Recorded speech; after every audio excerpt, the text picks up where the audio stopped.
ప్రతి కన్సల్టెంట్ లేదంటే ఎవరైనా students almost of all the కన్సల్టెంట్ల దగ్గర జరిగే మిస్టేక్ ఏంటంటే ఆ డిస్క్రిప్షన్లో ఒక స్టూడెంట్ది లేదంటే స్టూడెంట్ అయినా కూడా ఓన్గా పెట్టుకున్నప్పుడు I have completed my graduation in so and so year 2022-2023 అని చెప్పి మెన్షన్ చేస్తాడు. అక్కడికి వెళ్ళిన వెంటనే అతని డిస్క్రిప్షన్ చదువుదాం ఇతను ఏం మెన్షన్ చేశాడని చెప్పి చూసే టైంలోనే మై గ్రాడ్యుయేషన్ కంప్లీట్ ఇన్ 2022 తోటి అసలు అడగడానికి క్వశ్చన్స్ ఏది ఇచ్చావు వాడు స్టూడెంట్ అడగడానికి క్వశ్చన్స్ ఎవరు ఇచ్చారు అక్కడ. సో అతను ఏమంటున్నాడంటే డైరెక్ట్ ఆన్సర్ ఏం చేస్తానంటే వాట్ ఈస్ యువర్ నేమ్ అని చెప్పి అంటున్నాడు. పేరు చెప్పిన వెంటనే బెటర్ లక్ నెక్స్ట్ టైం అని పంపించేస్తాడు.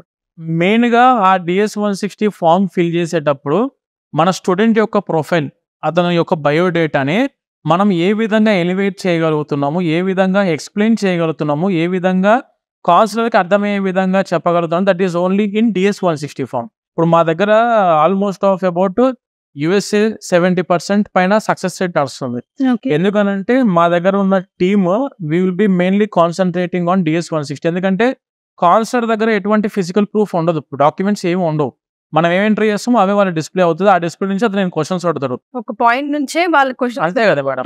ఇప్పుడు ఒక స్టూడెంట్ అక్కడ దాకా వెళ్ళి అతను ఆ దేశానికి ఎంతవరకు ఉపయోగపడగలుగుతాడు అనేది కౌన్సిలర్ చూసేది. DS-160 నువ్వు ఇచ్చిన ఇన్ఫర్మేషన్ బట్టి అతను నేను క్వశ్చన్స్ అడుగుతారు కాబట్టి దాన్ని కరెక్ట్గా ప్రాపర్గా ఫిల్ చేసుకుంటే మాత్రం వీసా ఫెయిల్ అనేది మాత్రం అవ్వదు మేడం.